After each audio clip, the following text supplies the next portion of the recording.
nila secured yung work nila. So, nag-work ka sa IT industry before and yung work mo is mostly SAP, SAP, database, blah blah blah.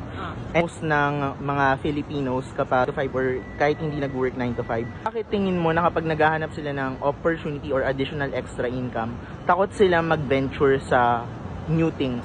I think siguro takot sila kasi feeling nila secured yung work nila kasi sabi nila pag may work sila, stable yung income nila, takot sila sa try na something new kasi I think lang sa personal experience may mawala na something sa kung anong meron sila or less, kunyari may expectation sila, lesser yung makukuha nila. Hindi sila sure kung ano ba yung magiging result ng bagong venture. Kung nagsistay sila sa current na meron sila.